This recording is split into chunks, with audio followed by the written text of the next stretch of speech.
Narendra's skepticism. Narendra, how can I believe, without proof, that God incarnates himself as a man? Gurish, faith alone is sufficient. What is the proof that these objects exist here?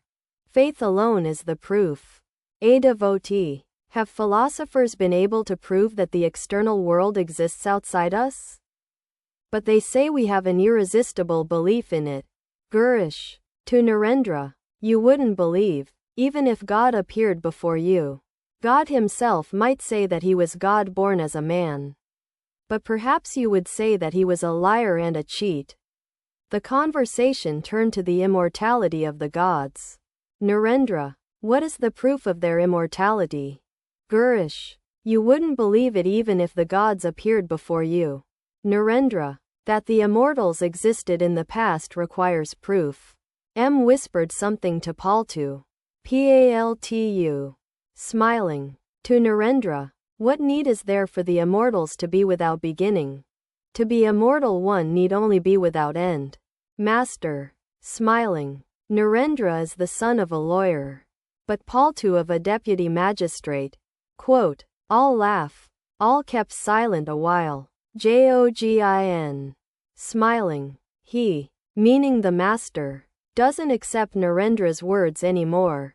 Master. Smiling. One day I remarked that the chatak bird doesn't drink any water except that which falls from the sky. Narendra said, the chatak drinks ordinary water as well. Then I said to the Divine Mother, Mother, then are my words untrue? I was greatly worried about it. Another day, later on, Narendra was here. Several birds were flying about in the room. He exclaimed, there, what is there?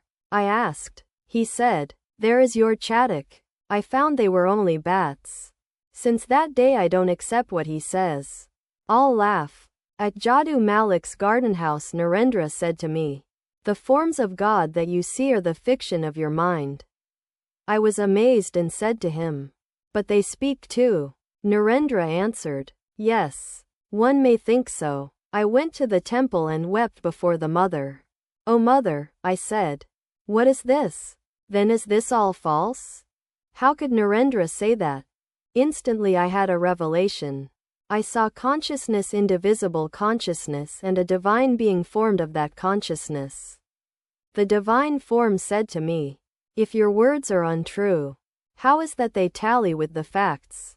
Thereupon I said to Narendra, you rogue, you created unbelief in my mind. Don't come here anymore. The discussion continued. Narendra was arguing. He was then slightly over 22 years of age.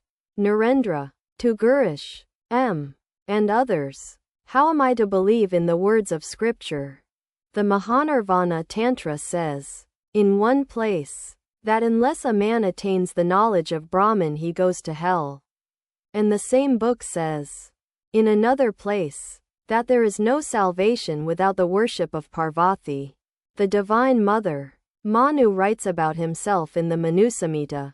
Moses describes his own death in Pentateuch. The Samkhya philosophy says that God does not exist, because there is no proof of his existence. Again, the same philosophy says that one must accept the Vedas and that they are eternal. But I don't say that these are not true. I simply don't understand them. Please explain them to me. People have explained the scriptures according to their fancy. Which explanation shall we accept? White light coming through a red medium appears red. Through a green medium, green. A devotee. The Gita contains the words of God. Master. Yes. The Gita is the essence of all scriptures. A sannyasi may or may not keep with him another book, but he always carries a pocket Gita. A devotee. The Gita contains the words of Krishna. Narendra. Yes. Krishna or any fellow for that matter. Sri Ramakrishna was amazed at these words of Narendra. Master. This is a fine discussion. There are two interpretations of the scriptures. The literal and the real. One should accept the real meaning alone, what agrees with the words of God. There is a vast difference between the words written in a letter and the direct words of its writer. The scriptures are like the words of the letter. The words of God are direct words. I do not accept anything unless it agrees with the direct words of the Divine Mother. The conversation again turned to divine incarnation. Narendra, it is enough to have faith in God. I don't care about what he is doing or what he hangs from. Infinite is the universe. Infinite are the incarnations. As Sri Ramakrishna heard the words, infinite is the universe. Infinite are the incarnations, he said with folded hands. Ah! M whispered something to Bhavanath. Bhavanath, M. says, as long as I have not seen the elephant, how can I know whether it can pass through the eye of a needle? I do not know God. How can I understand through reason whether or not he can incarnate himself as man? Master, everything is possible for God. It is he who casts the spell. The magician swallows the knife and takes it out again. He swallows stones and bricks. A devotee. The Brahmos say that a man should perform his worldly duties. He must not renounce them. Gurish. Yes. I saw something like that in their paper. The Sulabha Samachar. But a man cannot even finish all the works that are necessary for him in order to know God. And still he speaks of worldly duties. Sri Ramakrishna smiled a little, looked at them, and made a sign with his eye, as if to say, what he says is right.